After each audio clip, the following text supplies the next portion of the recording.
Boa noite a todos, sejam bem-vindos para mais uma noite de estudos da doutrina dos Espíritos, que nos redime, nos esclarece, renova nosso espírito.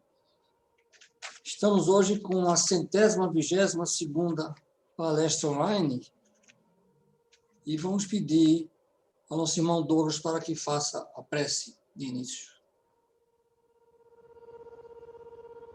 Pai nosso que estás no céu, querido irmão Jesus, nosso querido e amado Jesus, Maria Santíssima, sua mãe, e José, que hoje nós dedicamos o dia 19 de março a São José, esse jovem que desposou Maria Santíssima e que foi o pai humano do nosso irmão Jesus.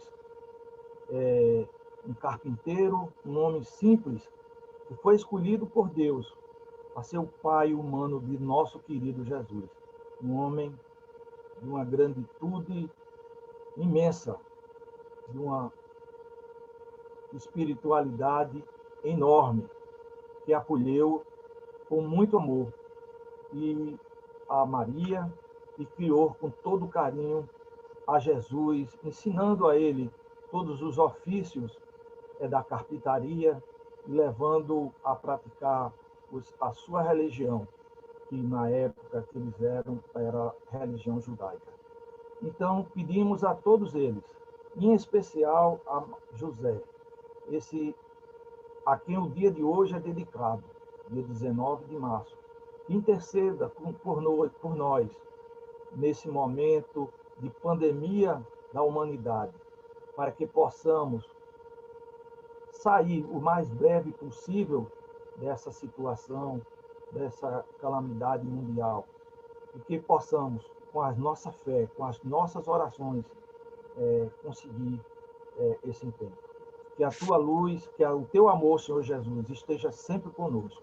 Muita paz a todos e uma boa palestra. Assim seja. E após essa prece do nosso irmão, o nosso palestrante de hoje vai ser Valmir Rodrigues, que ele trabalha no Centro Francisco de Assis, em Camaragibe. E o tema de hoje vai ser magnetismo e cura. Valmir, a palavra é sua. Muita paz. Queridos amigos, queridos irmãos de Ideal Espírita, eu vos desejo do fundo do coração que todos encontrem a paz interior. É verdade que todos nós estamos mergulhados no halo divino. Este halo, que também é conhecido como o fluido cósmico universal, que dá origem a toda a matéria que conhecemos e também as que desconhecemos, além de ser também o elemento que vai dar origem à matéria cósmica espiritual. Os nossos corpos perispirituais são constituídos da matéria cósmica individualizada para cada instância onde o espírito há de encarnar. E, naturalmente, a Terra é um planeta que fornece parte desses fluidos que constituirão o corpo perispiritual. Sabendo que o universo é constituído da tríade matéria, espírito, Deus. Matéria e espírito têm um elemento comum, que é o halo divino, em que tudo foi assentado sobre ela. Entre as modificações possíveis, a que dá permissão à formação de novos núcleos moleculares, pelo adensamento e pelas forças que o combinam para que eles resultem em elementos de transformação, dá origem a todas as coisas que vemos ao nosso redor. Quando falamos de cura, é lógico e evidente que alguns já fazem um link com a figura do Cristo, a quem dir-se ser capaz de realizar as curas como verdadeiros milagres da divindade. Então, todos nós trabalhamos e buscamos uma explicação para as curas. Lógico que queremos também definir o que são os milagres. E os milagres do Cristo, evidentemente, estão demonstrados, segundo alguns, pela sua capacidade de andar sobre as águas, elevar-se acima do ar, transformar água em vinho, multiplicar pães e peixes, conversar com os mortos, expulsar demônios, realizar curas impossíveis ao homem comum. Mas, evidentemente, que queremos saber se esses milagres são apenas e tão somente por aqueles que são dotados de uma condição divina. Queremos explicações se na natureza registra-se as leis que regem esses fenômenos ditos milagrosos.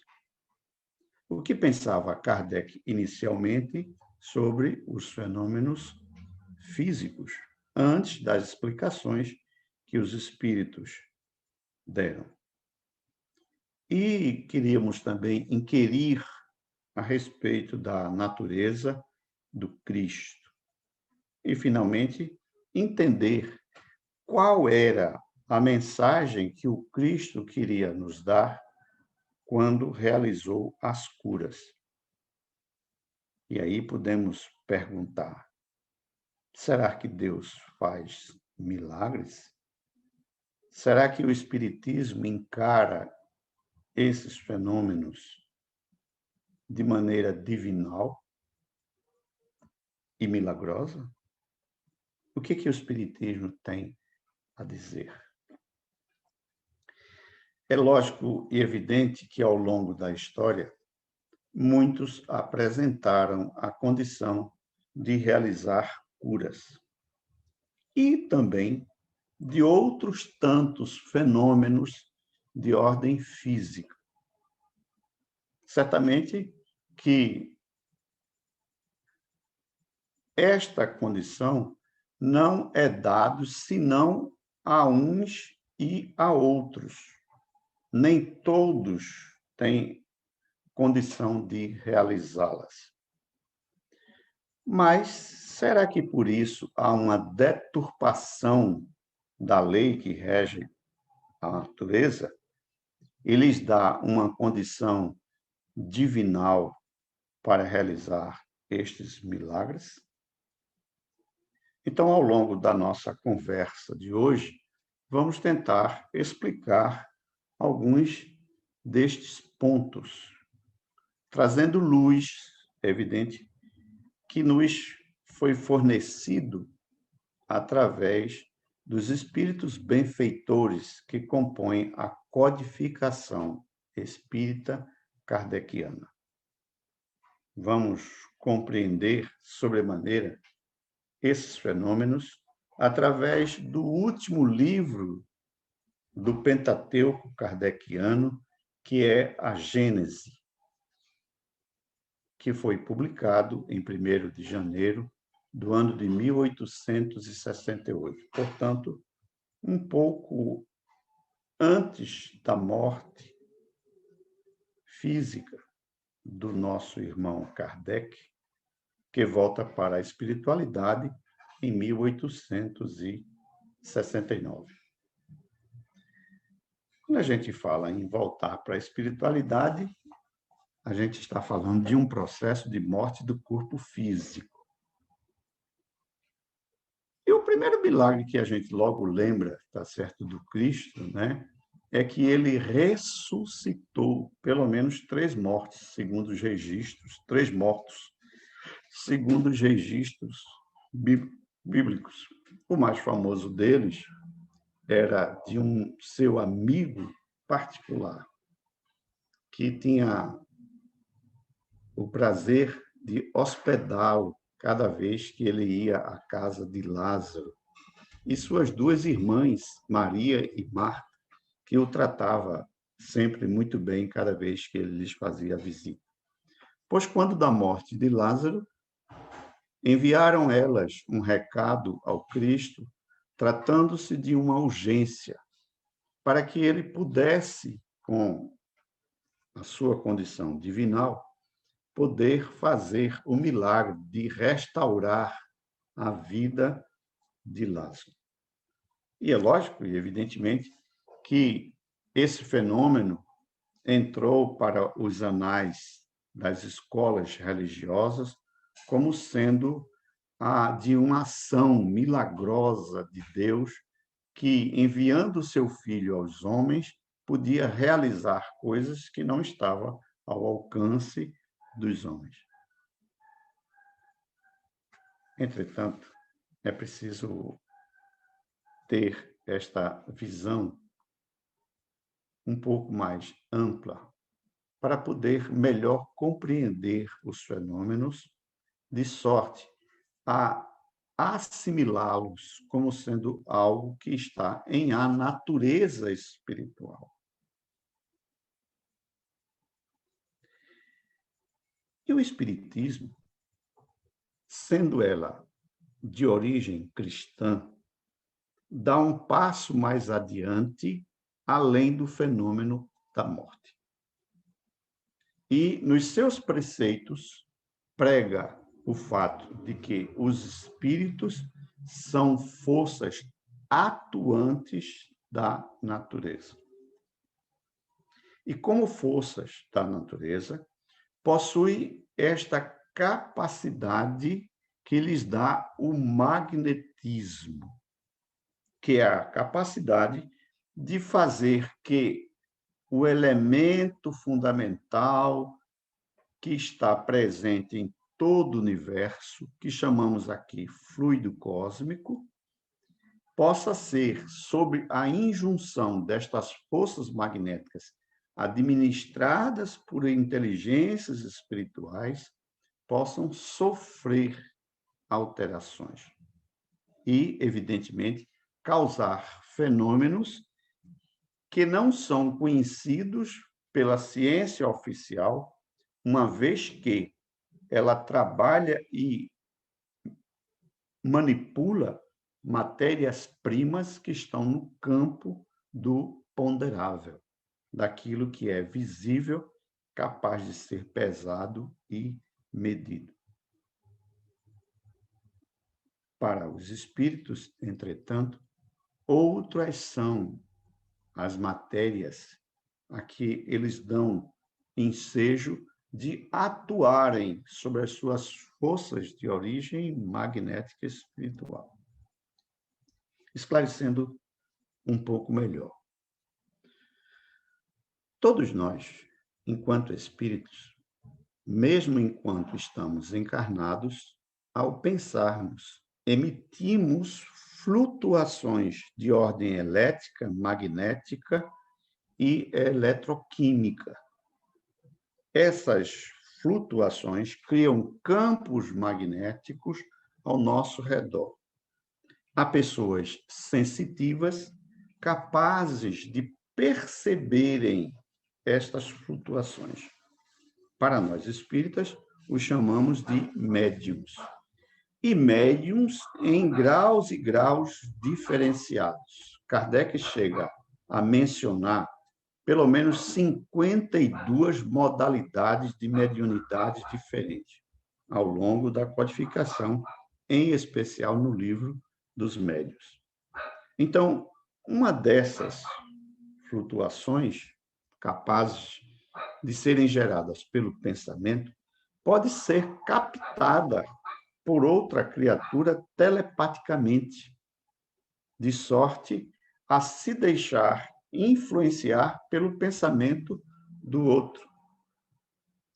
há também a possibilidade de que emanações fluídicas vá impregnar os corpos físicos densos da matéria e lhes dar uma plasticidade, de sorte a que o espírito possa utilizar daquele corpo que está inundado destes fluidos magnéticos, de sorte a usá-los como instrumentos que parecem serem dotados de vida fictícias. Há também o desejo e a vontade dos espíritos que, atuando sobre esses fluidos, faz que eles possam inundar os corpos carnais dos seres vivos e lhes alterar a ordem molecular, substituindo uma molécula malsã por uma molécula sã, causando as curas. Outro tanto pode-se dizer de fenômenos físicos, como a transformação da água no vinho.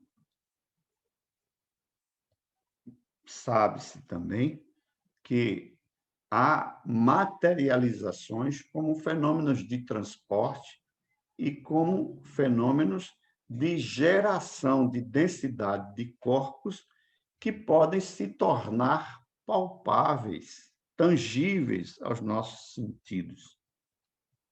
Eu lembro aqui de um exemplo, o exemplo da ressurreição do Cristo, como foi enunciado pelos evangelistas, é a aparição em corpo fluídico do Cristo após o seu desenlace da carne. Com isso, ele então fundamentou toda a crença na vida posterior à morte. Mas observemos bem. Este fenômeno da aparição do Cristo dá o cunho de verdade às suas palavras, uma vez ele disse que venceu a morte e que nós teríamos vida após a morte. Vida essa para aqueles, evidentemente, que criam no Cristo, sabiam ser uma vida que superaria a morte, que venceria a morte e daria ao homem a vida eterna, a vida imortal do ser espiritual. É evidente e lógico que todos esses fenômenos que foram citados, e em específico as curas que vamos avançar um pouco mais, adentrar um pouco mais, elas têm todas um caráter de serem explicados se realmente concebermos o seguinte princípio. Chico Xavier, certa vez, conversando com um seu amigo e admirador, ainda muito jovem, chamado Geraldo Lemos, que conhecemos todos por Geraldinho, conforme Chico o chamava, o tratava, dizia assim, dizia Chico, Geraldinho, quantos elementos químicos nós temos na nossa tabela do Dmitri Mendeleev, a tabela periódica dos elementos químicos? E naquele momento era conhecido na natureza 92 elementos químicos. Ia do hidrogênio, do hélio, do carbono, do oxigênio, do nitrogênio, do flúor, do cloro, do ferro, do alumínio, até a um elemento químico de número atômico número 92, que era o urânio.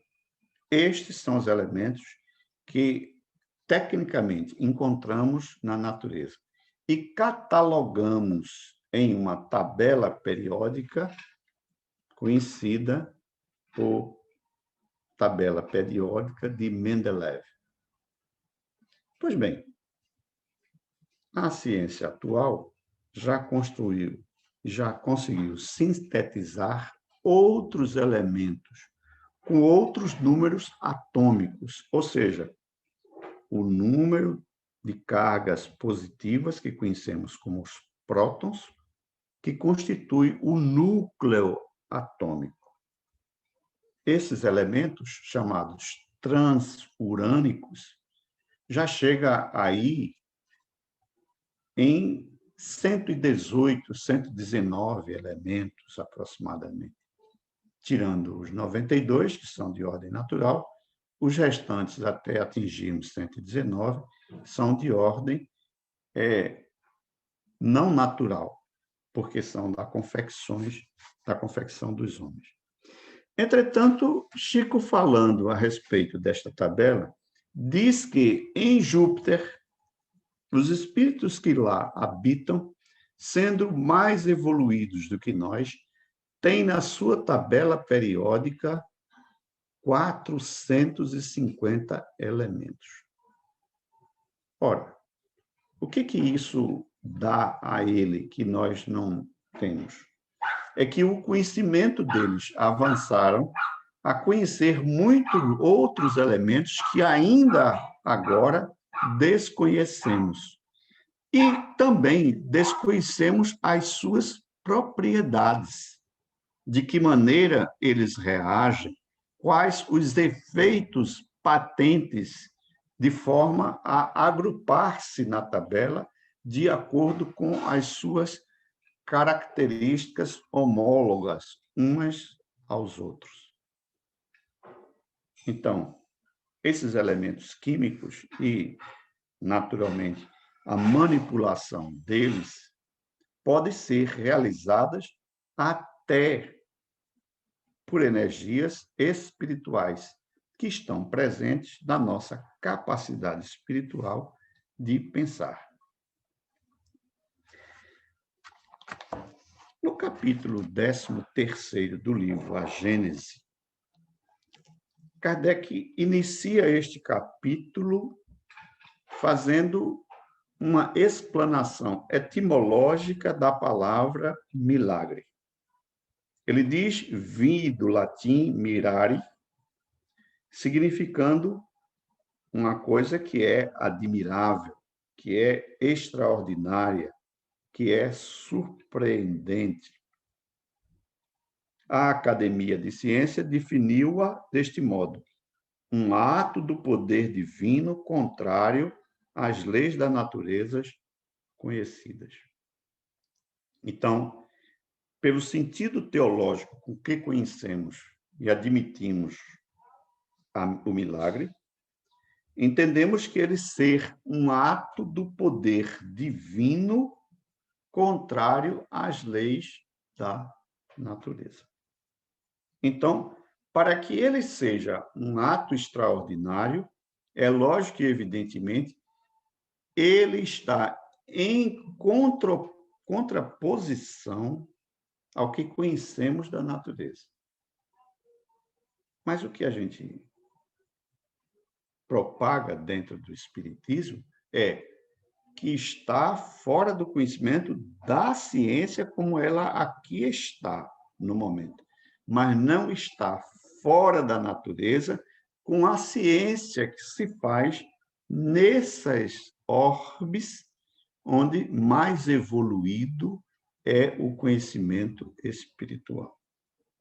E de outra ordem, naturalmente, são a capacidade de manipulação desses elementos químicos, lhes conhecendo a intimidade, lhes podendo modelar, fazer que haja uma congregação, um adensamento desses elementos químicos, de sorte a podermos produzir elementos que não conhecemos aqui na Terra, pelo menos de maneira a contemplar a nossa ciência. Então, Kardec continua. Na acepção usual, essa palavra perdeu, como tantas outras, a significação primitiva. De geral que era, se tornou aplicação restrita a uma ordem particular de fatos. No entender das massas, um milagre implica a ideia de um fato extranatural. No sentido teológico, é uma derrogação das leis da natureza por meio da qual Deus manifesta o seu poder. E aí começa também algo bastante interessante, porque o próprio Cristo, ele é chamado por alguns das escolas religiosas aqui da Terra como sendo o próprio Deus. Uma vez que ele pode realizar esta derrogação das leis da natureza. Ou seja, ele é capaz de realizar milagres. E sendo um ente capaz de realizar estes milagres, é um ente divinal. Ora, o Cristo tem nos asseverado que todos nós temos uma partícula divina. Fomos criados à sua semelhança. Então, no nosso DNA espiritual, lógico que temos algo de divinal. Mas o Espiritismo também nos diz que, enquanto espíritos, nascemos da simplicidade e da ignorância das coisas.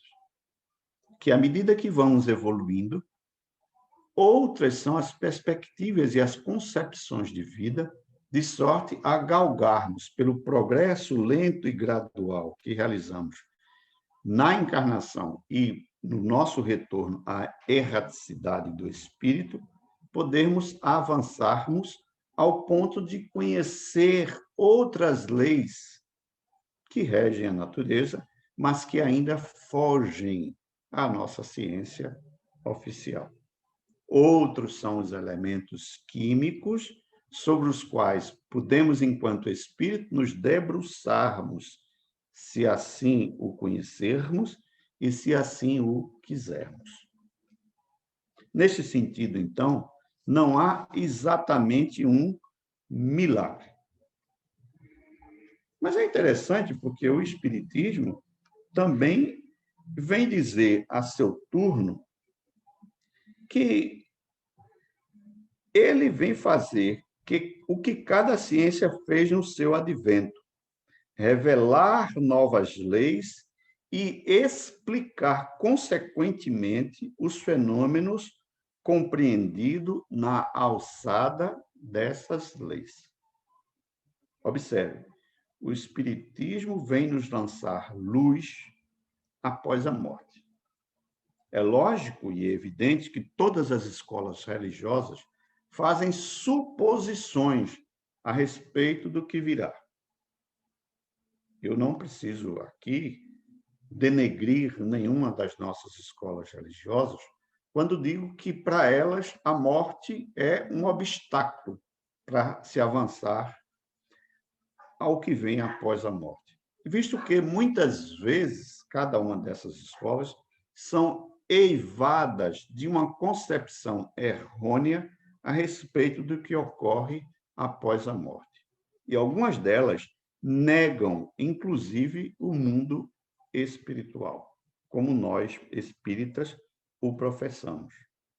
Mas se, no entanto, em primórdio, ela vem trazer luz do que ocorre após a morte, ela não poderia deixar de revelar aos homens estas novas leis, que vêm explicar estes fenômenos como sendo de ordem perfeitamente natural, sem a alcunha de nos parecer extraordinários ou que sejam maravilhosos ou divinais, tão somente.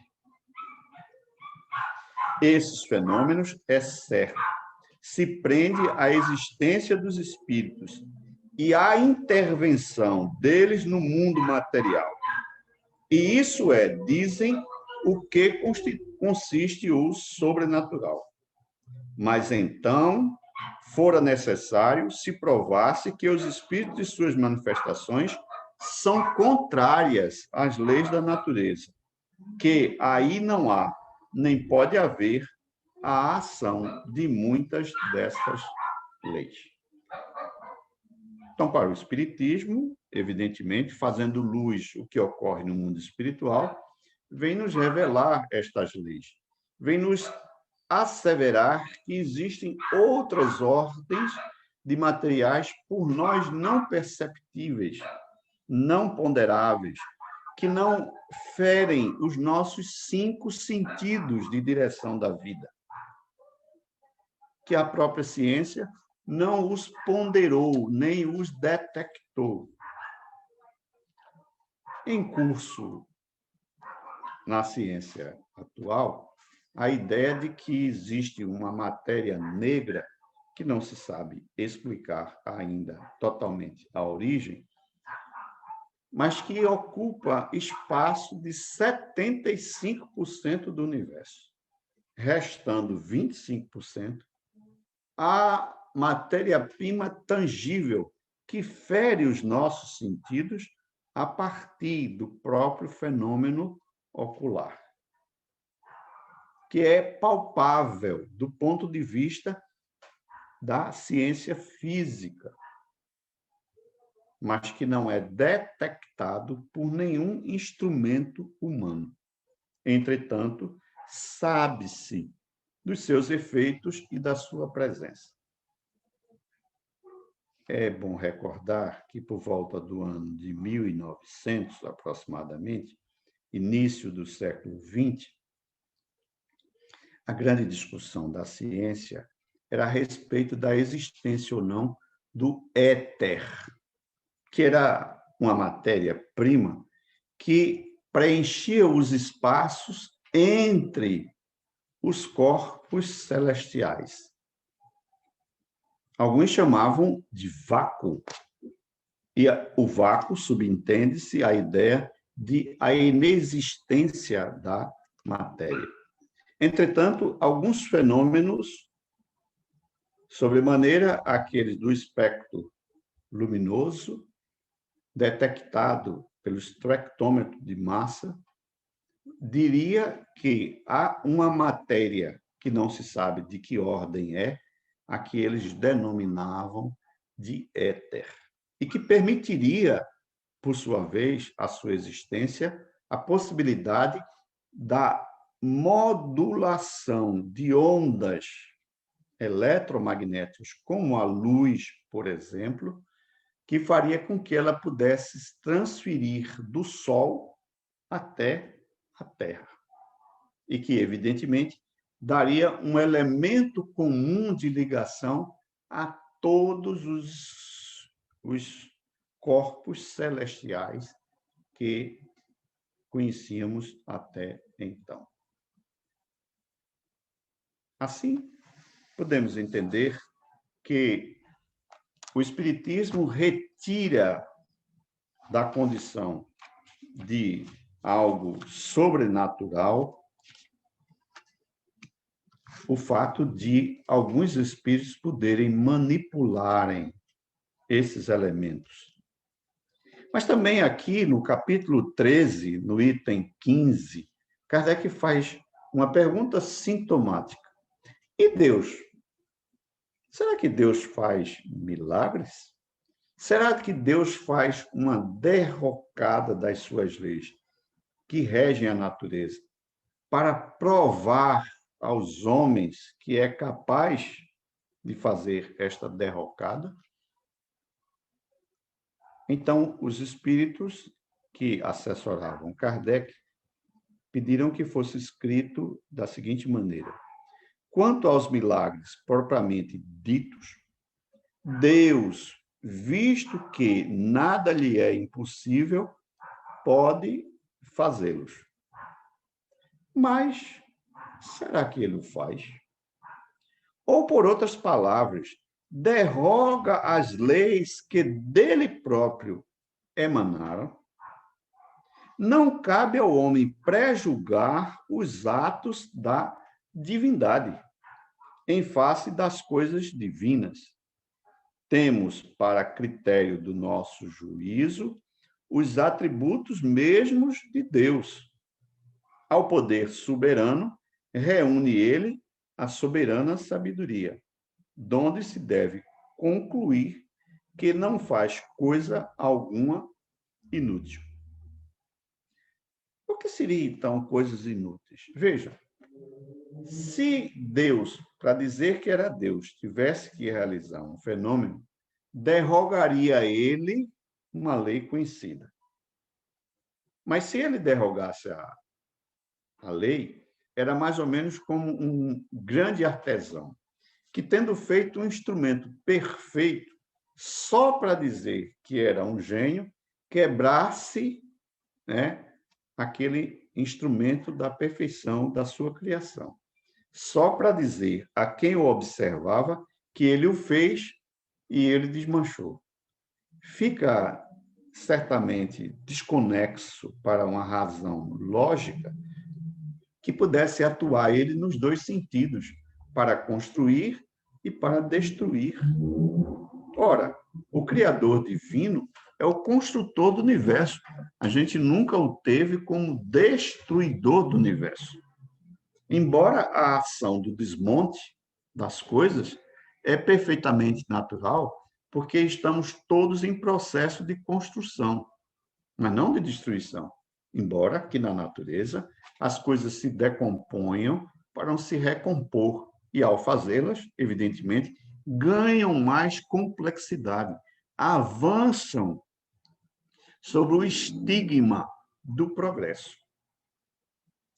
E, logicamente, Deus não faria isto apenas para mostrar aos homens ser ele uma entidade capaz destas coisas.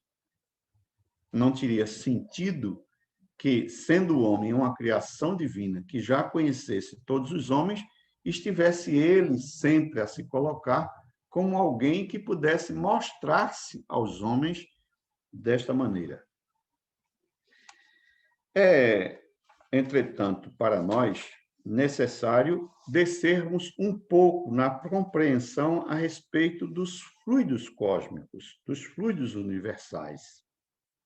Nós, por exemplo, estamos vivos porque produzimos e porque nos alimentamos também de um fluido vital, que nada mais é do que uma das modificações do fluido cósmico universal. Então, no capítulo 14, inicia-se a primeira questão da seguinte maneira: a ciência resolveu a questão dos milagres, que mais particularmente derivam do elemento material, quer explicando-os, quer lhes demonstrando a impossibilidade em face das leis que regem a matéria. Mas os fenômenos em que prepondera o elemento espiritual, esses não podendo ser explicados unicamente por meio das leis da natureza, escapam às investigações da ciência. O que o Espiritismo está dizendo? Que uma vez que a nossa ciência ainda não avançou na compreensão da natureza desses elementos que estão presentes, das forças que o regem, porque não é escopo da ciência, né? É trabalhar o mundo espiritual, isto compete ao campo das religiões, naturalmente, né? Então, é lógico e evidente que outras são as nossas percepções, outras são as nossas compreensões e a justificativa de tais razões. Tal a razão porque eles, mais do que os outros, apresentam os caracteres aparentes do maravilhoso. É, pois, nas leis que regem a vida espiritual que se pode encontrar a explicação dos milagres dessa categoria. Então, compete à ciência de ordem espiritual, esclarecendo a respeito do mundo espiritual, decretar a existência de forças que atuam na matéria própria ou sensível ao mundo espiritual, que escapam, evidentemente, aos nossos sentidos. Mas a manipulação destas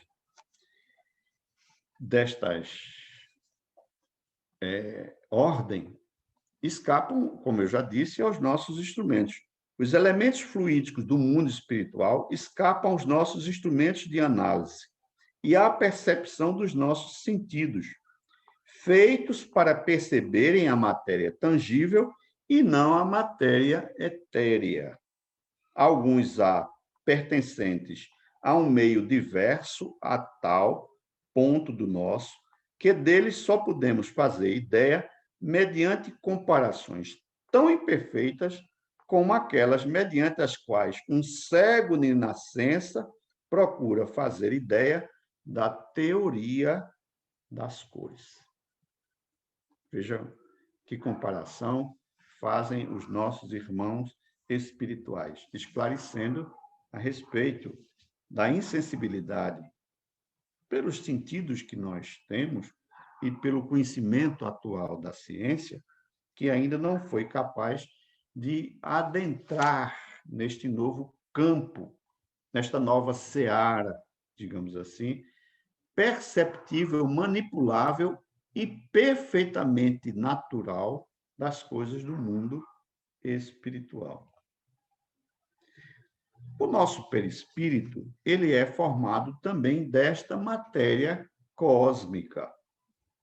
O perispírito, ou corpo fluídico dos espíritos, é um dos mais importantes produtos do fluido cósmico.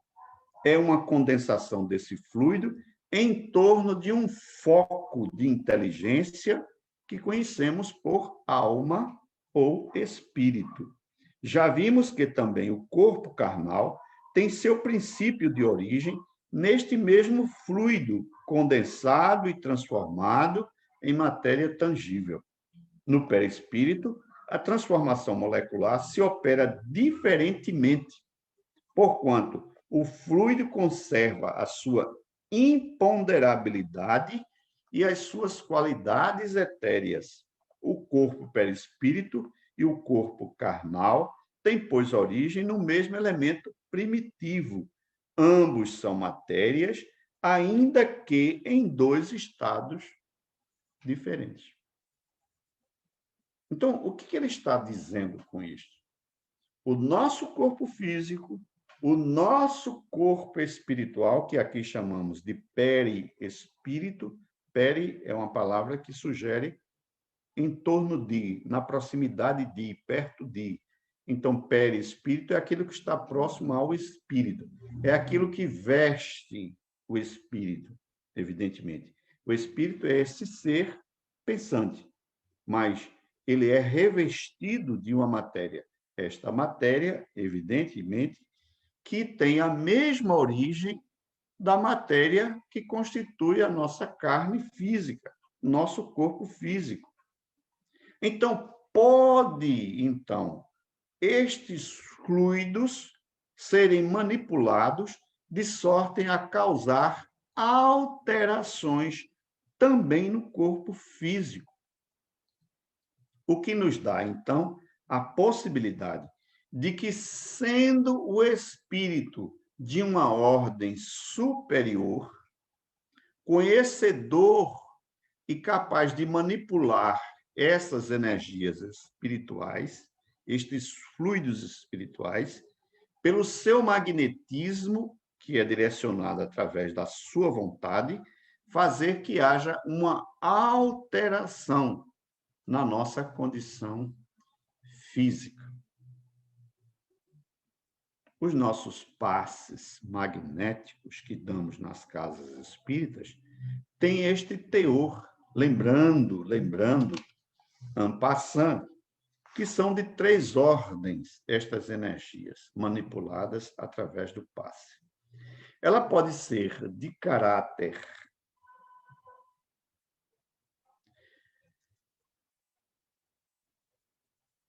de caráter pessoal, ela pode ser de caráter de um espírito e ainda ser algo manipulável do espírito através do médium, contando com as suas energias fluídicas, que vai ser impregnada no corpo daquele que é o paciente, que está a receber o passe. É lógico e evidente que a superioridade, o grau de elevação em que encontram-se os espíritos, são de ordem preponderante para que as suas energias, os seus fluidos, trabalhados por eles, tenham as características necessárias para causarem o fim desejado, que é a cura. Comumente, nós vemos também que fora das casas espíritas, além dos passes de ordem espiritual, conhecemos também o Reiki, que é amplamente divulgado no Oriente e que nós aqui no Ocidente já copiamos. É uma possibilidade, inclusive, de ser utilizado este magnetismo animal à distância. Eu lembro aqui que é uma passagem do Cristo que registra este fato. Um centurião tinha um escravo que era o professor dos seus filhos e que ele lhe devotava um caráter de amizade muito profunda entre o seu senhor e o escravo. Mas o escravo adoeceu e o centurião, então tomado pelas melhores condições de curar o seu servo, ele vai à procura do Cristo, que dizem alguns estava numa cidade próxima. E por volta do meio-dia, lá numa das encruzilhadas dos caminhos, encontra ele o Cristo. E reporta-se ele da seguinte maneira: Senhor, eu não sou digno de que tu entreis na minha casa, mas dizei uma palavra e o meu servo já será curado. E aí ele completa: eu sou um comandante do exército e minhas ordens são obedecidas. Mas eu sei que se tu deres uma ordem, lá onde meu servo está, ele será curado. Ao que o Cristo diz: nunca vi tamanha fé. De verdade, ele estava a asseverar algo possível de ser realizado, porque o fluido cósmico universal, ele é condutor das nossas energias fluídicas. Como tal, ela pode ser realizada à distância. E quando nós oramos, por exemplo, estamos estabelecendo uma linha de comunicação entre nós e o mundo espiritual. Flutuações e vibrações essas, evidentemente, que guardam relação com a pureza espiritual daqueles que estão a orarem. É, por demais, interessante para todos nós adentrarmos um pouco mais nesses assuntos, né, que falam a respeito dos fluidos, né? Então, quando a gente fala de cura, a gente está falando do emprego direto destes fluidos. Mas aí a gente pode pensar assim, mas por que o Cristo curava? Por que ele, vindo de uma esfera superior, sendo ele um espírito considerado puro, que estava na assessoria direta de Deus, fazendo parte da comunidade dos espíritos crísticos, que haviam se elevados na escala evolutiva e já estava no halo divino como sendo uma entidade que entendia perfeitamente a vontade de Deus para todos os homens. E ele dizia, com todas as letras, o Cristo: eu faço a vontade do meu Pai. Eu vim para servir e não para ser servido. Colocava-se ele, então, dentro daquele conjunto de espíritos que, gozando da simpatia mais próxima do pensamento divino, podia ele ser encarregado de realizar as ordens do seu Pai. E o Espírito do Cristo, então, era de ordem superior. Mas aí podemos perguntar, e por que o Cristo veio à Terra e realizou tantas curas, né? A cura do cego de Betesda, do cego de Siloé, da cura dos coxos, dos que tinham lepras, dos que eram cegos, dos que padeciam como a mulher hemorriça, que há décadas que sofriam de hemorragia. Por que todas essas curas? Será que ele queria se apresentar aos homens como uma figura divinal? Será que ele queria que os homens o confundissem com o próprio Deus? Na nossa concepção, lembramos uma passagem do João Batista, que talvez esclareça um pouco o porquê do Cristo curava as pessoas. Assim, quando João Batista manda por seus discípulos perguntar-lhes se ele era o Cristo, a sua resposta não foi: eu sou. Ele não disse como resposta à pergunta do João Batista que lhes havia inquirido se ele era o Cristo. Ele não diz, eu o sou. Como qualquer impostor houvera podido dizer. Tampouco lhes fala de prodígios, nem de coisas maravilhosas. Responde-lhes simplesmente, ide dizer a João, aqui é o João Batista, logicamente, os cegos veem, os doentes são curados, os surdos ouvem, o evangelho é anunciado aos pobres.